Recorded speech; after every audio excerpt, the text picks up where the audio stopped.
Hi everybody, and welcome for a look around the upper deck and cockpit of this Westerly Fulmar. So as you can see, I'm standing in the port aft quarter of the boat looking down into the cockpit, and I can see that we have lots of seating to port, lots of seating to starboard, plenty of room for the very long tiller actually in the helm, which is great. We have a lovely great big cockpit locker here. There's loads of room in there for fenders, sails, etc. Gas locker just under there, and the access to a bilge pump there.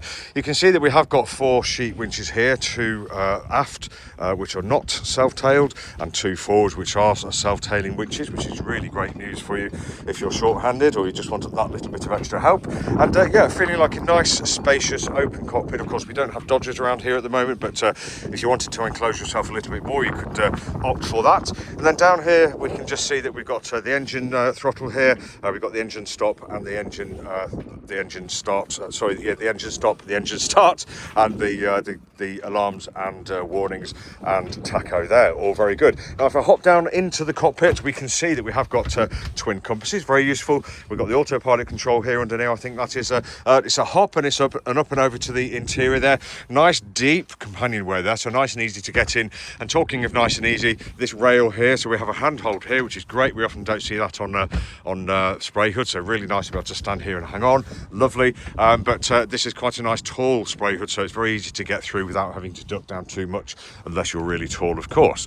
Now we can see that this boat is equipped for lines to be led aft, so we've got brakes and self-tailing winches here and here, although she's not actually rigged up for the ropes aren't here, if you see what I mean, at the moment, but she's rigged for but not with at the moment. And on the forward bulkhead we've got an array of nav instruments, which I really like because they're visible from the cockpit, although they're quite a walk from the actual tiller bar, but they're out of the weather and with that little bit of extra protection. Inside, quite a cavernous spray hood, so I think that would give plenty of cover to the cockpits here, and of course you've got a good view forward through those windows, all really rather good. There's a view towards the transom there. At the back you can see we've got plenty of protection around us. We've got the man overboard rescue sling, 1 or 2 sensors, and of course we've got the Dan Boy too. But let's have a little look around the upper deck. Nice easy hop over to the side deck. Now the side decks on these boats are sort of an average kind of width, but we do have the shrouds landing there almost right in the middle, so to get to the foredeck we can either hop up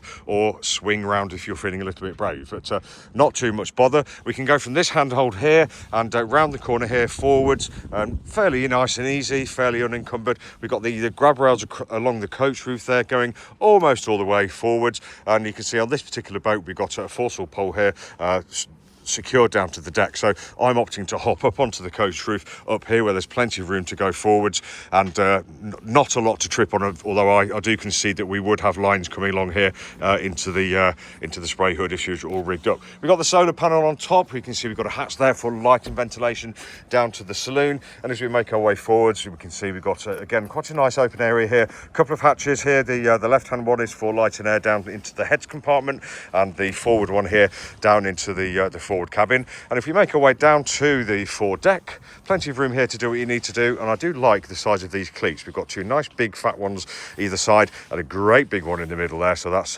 really well thought out. We have the anchor sitting here in a twin bow roller assembly here, and we've got a Furlex furler with the sail all wound up nice and tight. Now you can see that this is faded, but that's what it's supposed to do. I don't see any evidence of damage or fraying anywhere at the moment, so this is doing its job, the sacrificial strip, but it will need doing again at some point obviously, but why not let it do its job for now. There's a view along the coach roof, sorry. These boats, you can just see the lines. They're built to sail, and if you look at the rest of the advert you'll see all the features that give her that really lovely sailing ability, that legendary reputation that they do tend to have. And then coming back to the cockpit, I'm opting for the coach roof again, but just quickly let's have a look at the mainsail sitting inside here. Just excuse the camera work 1 moment, and if I open it up, there's a good view of the sail. Kind of a average sort of condition I would say, but I reckon you could get by with that no problem. And of course all wrapped up inside the sail bag with the lazy jacks there, no probs at all, and the sun's come out to help us as well. And I just noticed we've got the midships cleats there, port and starboard, so that's going to really help anybody who's solo or short-handed or just wants that extra flexibility with the springs when we're alongside. So that's Tim from Boatshed Yacht Brokers, just taking you for a quick tour around this Westerly Fulmar. If you'd like any more information, just go to boatshedbrighton.com for lots more pictures and videos. Thanks for watching. Take care.